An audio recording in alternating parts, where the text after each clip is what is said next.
જય માતાજી બધાને। આજે આપણે બનાવીશું ચૂરમાના લાડુ। ચૂરમાના લાડુ બનાવવા માટે મેં અહીંયા ઘઉંનો જાડો લોટ લીધો છે। તેમાં આપણે તેલ ઉમેરીશું।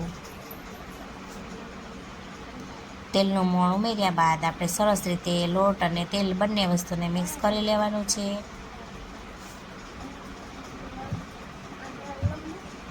પછી તેમાં થોડું થોડું આપણે પાણી ઉમેરવાનું છે। થોડું થોડું પાણી ઉમેરતું જવાનું છે અને કઠણ આપણે ભાખરીનો લોટ બાંધીએ એ રીતે આપણે લોટ બાંધી લેવાનો છે।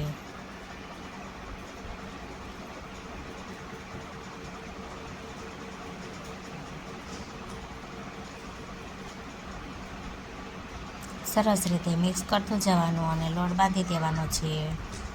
હવે આપણો લોટ બંધાય અને તૈયાર થઈ ગયો છે। હવે આપણે તેના લુવા વાળી લઈશું।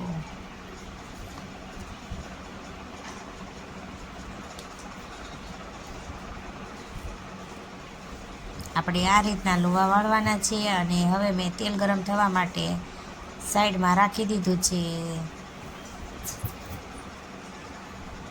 મેં અહીંયા બધા લુવા વાળી અને તૈયાર કરી લીધા છે અને હવે આપણું તેલ પણ ગરમ થઈ ગયું છે। આપણે તેમાં લુવાને એડ કરવાના છે। હવે ધીમા ગેસ ઉપર આપણે લુવાને તળવાના છે।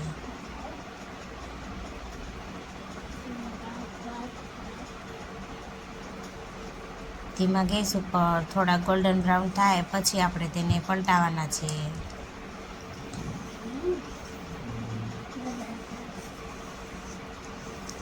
હવે ગોલ્ડન બ્રાઉન થઈ ગયા છે, બંને બાજુ પલટાવી દઈશું।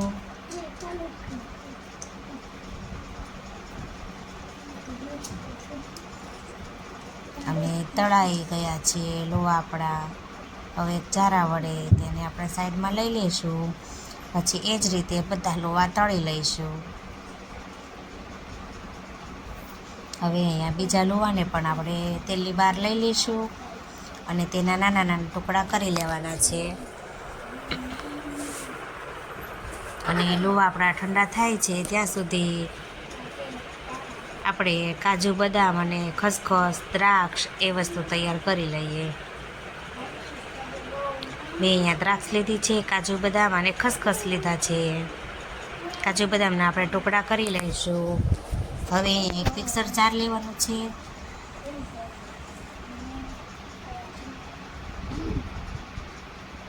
તેમાં આપણે લોવા એડ કરી અને ઢાંકણ બંધ કરી સરસ રીતે ક્રશ કરી લઈશું।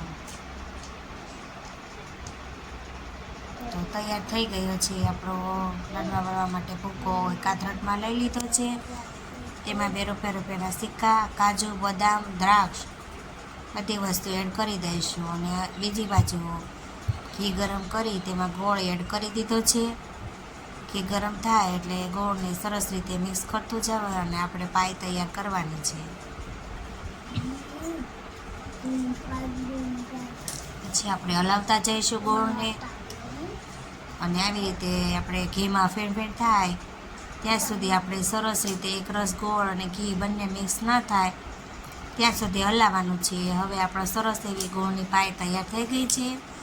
ગેસ બંધ કરી દઈશું, સહેજવાર હલાવવાનું છે અને પછી આપણે એ કાથરટમાં એડ કરી દઈશું। પછી હવે આપણા ગોળની પાઈ ગરમ છે એટલે થોડી વાર ઠંડુ થવા દઈશું અને ચમચા વડે હલાવતા રહીશું ગોળને અને લાડવાના આપણા ભૂકાને।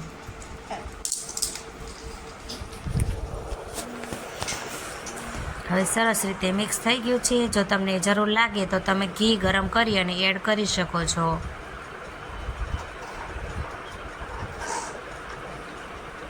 હવે આપણે લાડવા વાળીશું।